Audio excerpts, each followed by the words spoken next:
got Seduce Me to the Demon War. We are back with Eric's routes, so let's continue. And thank you everybody who was saying about the bad endings. I am aware that Eric has got bad endings, but a couple of patches that were installed were supposed to stop from people continuously getting bad endings.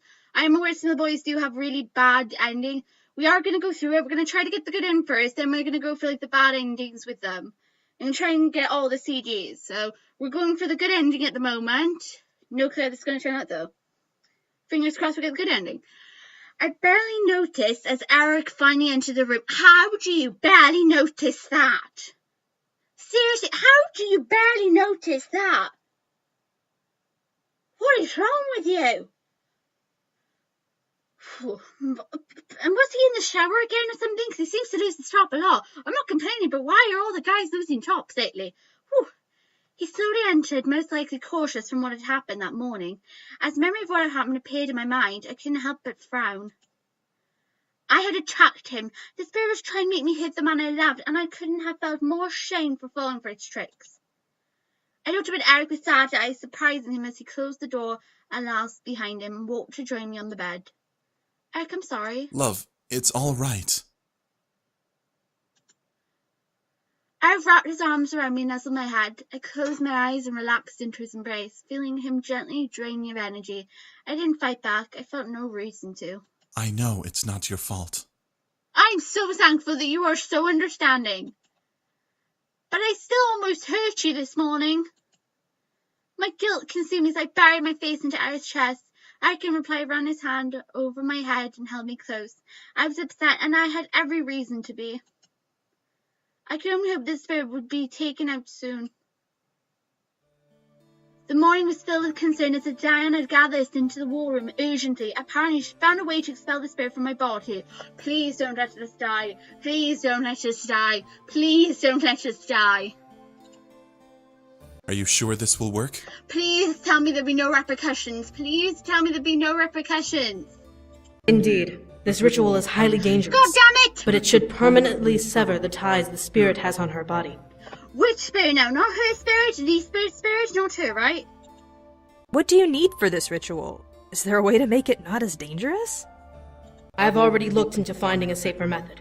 The price for it is sadly too high to justify. What is the price, then? Let me deal with it when it comes.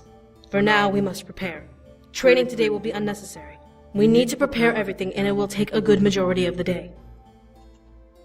The day? Indeed. However, once the spirit is severed, we can trap it and see why it was so keen on attaching itself to you. Good question. It's strange.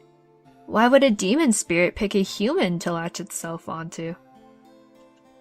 Well, what are we waiting for? Let's get going!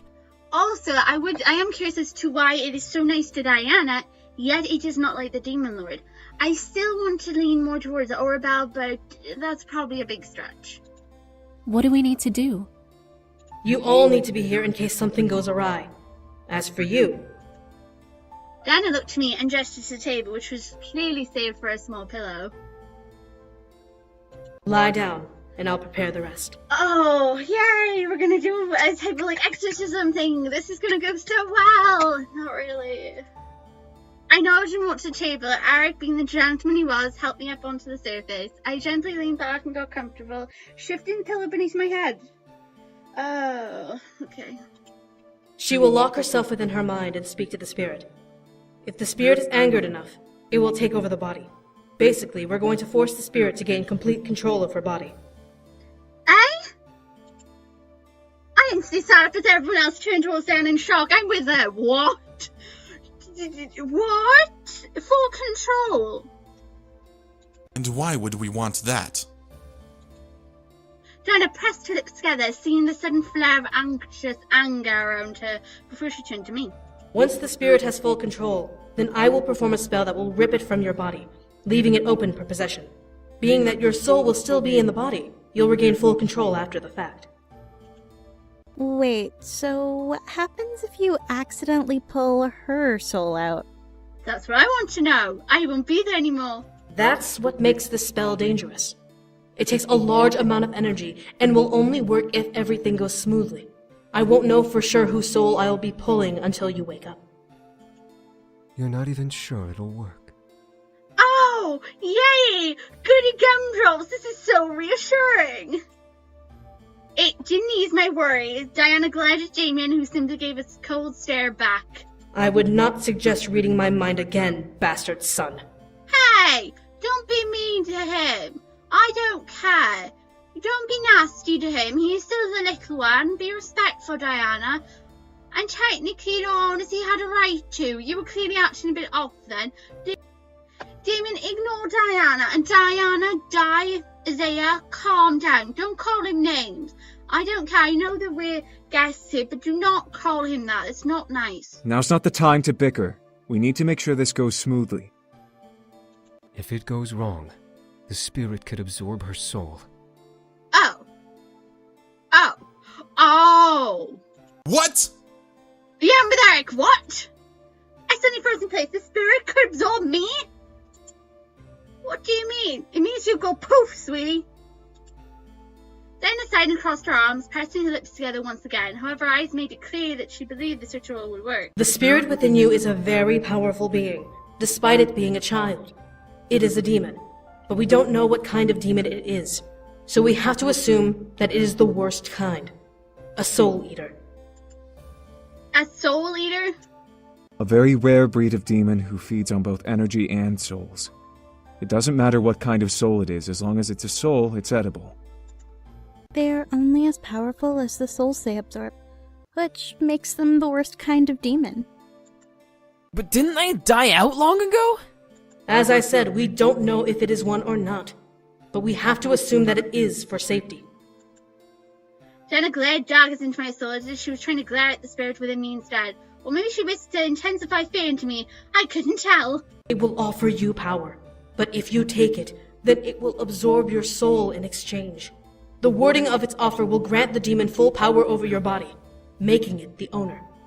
That's why you want me to give you power. Why you said you'd protect me. Well, no. Eric gently took my hand and looked at me with more concern than burning in his eyes. He was worried and scared.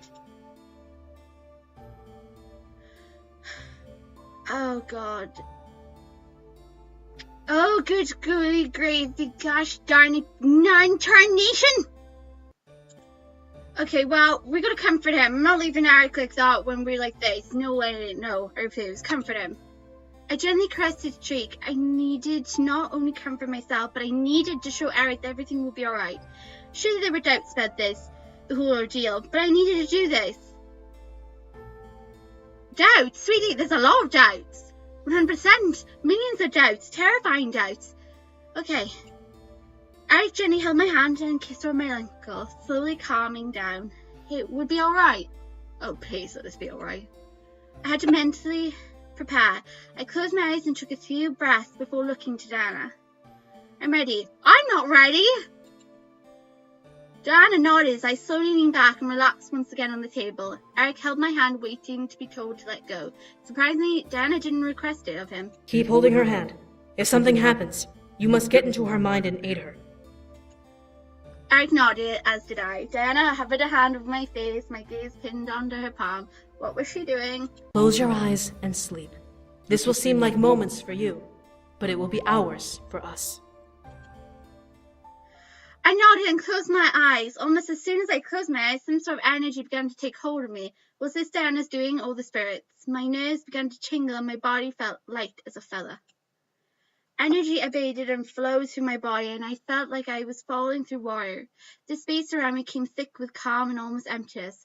Was this a false dream? I know what you want to do. Uh-oh. Where are you? Finally, the spirit itself made it known. The space about me brightened to reveal a patch of forest.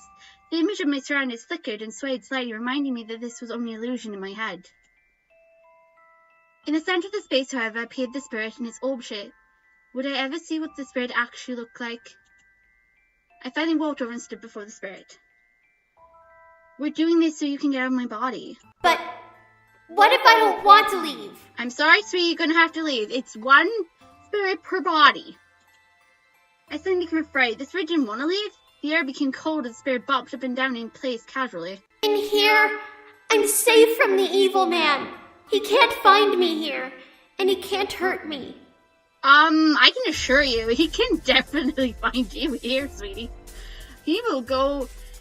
If we don't get her out of the demon world, yeah, he's gonna find you regardless, sweetie, because we're going straight to the demon lord. You're not safe in there.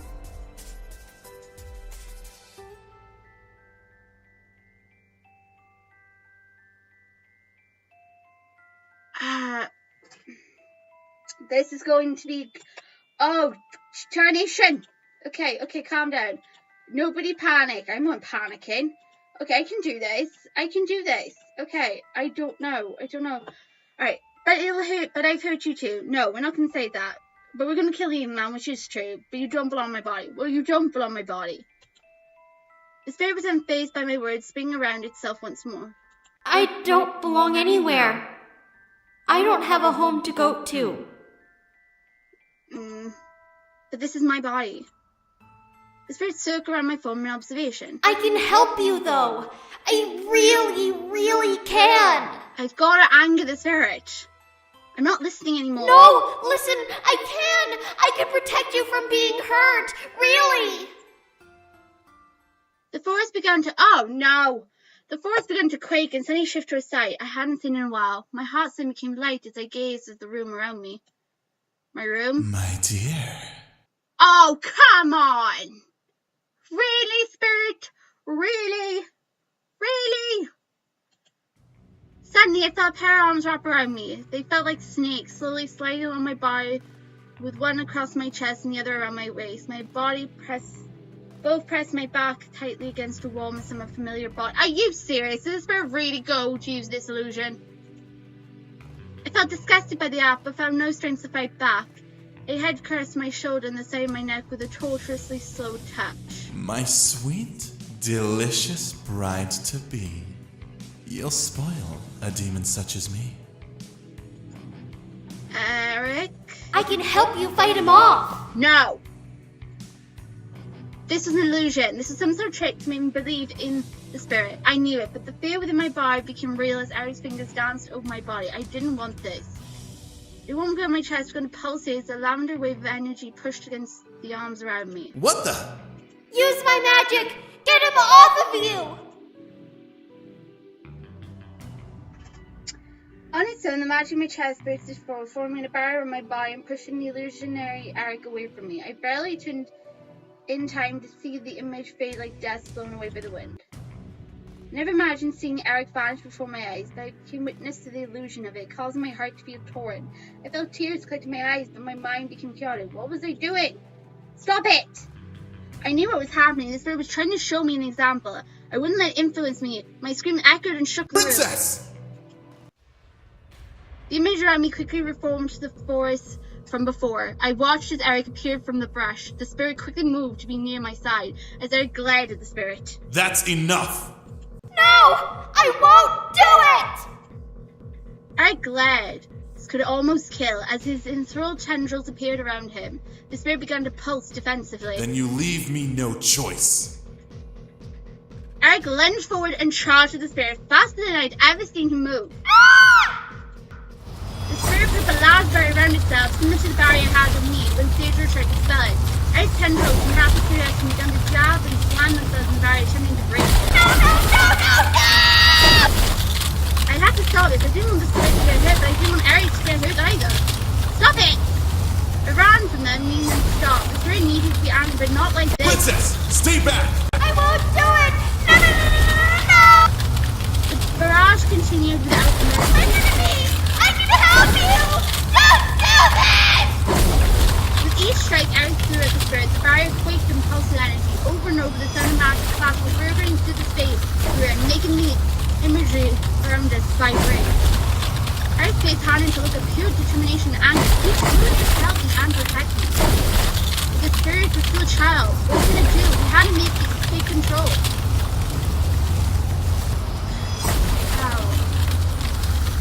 I have to attack the spirit, don't I? Right now, the spirit wants to protect me, but if I prove that I'm actually danger to it, it will stop trying. But if I attack the spirit, it will kill me. But if I let going. No, I'm gonna have to attack Spirit.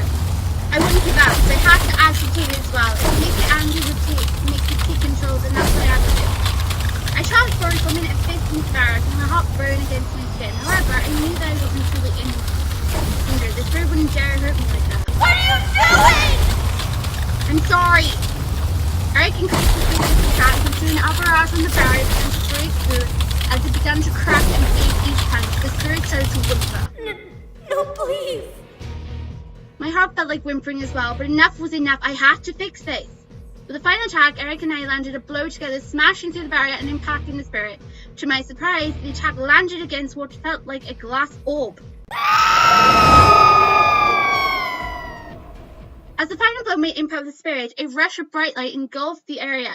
As it did, I felt my form spasm and the flickering caused me to look down at my hands. Through the blind light, I could see them trembling as they slowly began to turn transparent. What the? I looked up to see Eric rushing for me, panic written all over his face. What was happening? I began to run for him as his body began to glow a deep red and purple color. Eric! Within seconds, Eric reached me and wrapped his arm firmly around me, surrounding us both in a red glow. I felt safe, and the transparency in my hand faded away. I've got you! Don't let go of me! I nodded and gripped Eric tightly, feeling something try to pull me away. I shut my eyes, focusing on staying close to Eric. Digging my nails into his vest and shirt, I pulled myself against Eric's chest. My breath felt as if it were trying to escape from my lungs, but Eric gently moved a hand to tilt my head and cover my mouth with his. I felt him breathe and replace the air that I lost, desperate to keep me alive. Was I dying? At last, the pull on me stopped, and the world around us grew dark. The forest was gone, the Spirit was gone. We were safe. As Eric pulled away and looked down at me with a small, slow smile, I felt happy and relieved. I'd been saved from whatever the Spirit tried to do, and I was thankful for him for rescuing me when I needed him.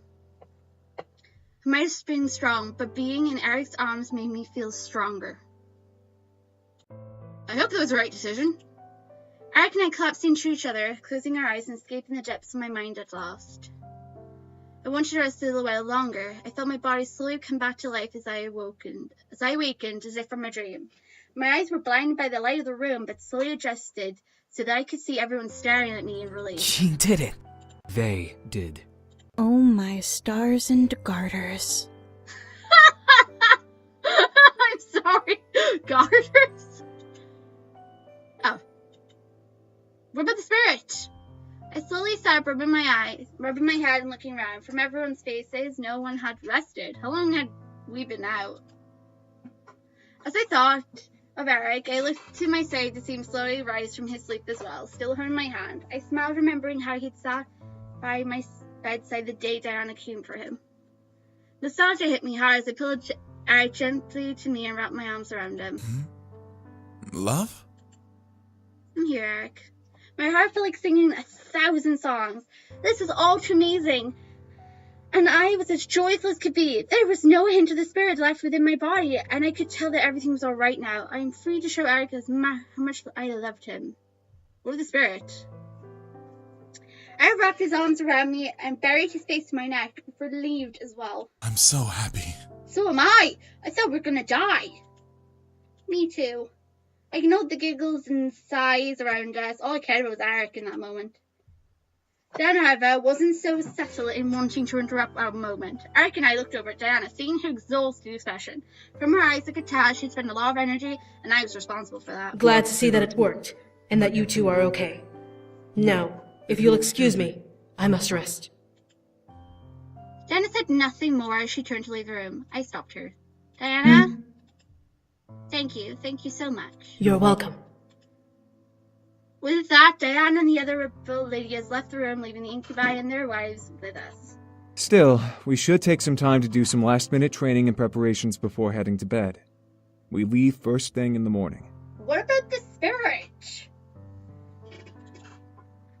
Everyone were in agreement. I, however, felt the events had just occurred weighed me down, and I entirely lowered my head. I just head to the room, if that's alright. Huh? All right. I'll be there soon. I nodded and waved to the others before heading towards my room and making my way to the bed that called my name. Please don't let Spirit pop back up. I began to make my way back to my room, but stopped as I heard the sound of whispering voices sneaking out through a barely open door. So, we're all in agreement? Eh? We have to. We don't have any choice anymore. It will be for the better, I'm sure. What? Indeed. I peeked into the room to see the interior of the library with the 4 rebel leaders stood in a circle. Susan leaned against the fireplace mantel, while Robin Shadow sat in the 2 empty chairs. Faye, however, floated to and from, side to side in anxiousness. What were they talking about? I was so engrossed in figuring out what was happening in the room that I didn't notice a figure coming up behind me and pushing me into the room. God damn it! Get up! Sir, I found your student eavesdropping. Shama? Really? Well then, see you guys in the next episode. Bye-bye. We just got called eavesdropping again. We gotta learn to stop doing that. Sorry for the terrible reading. I'll see you guys next time in more Seduce Me Too. Bye, thanks for watching.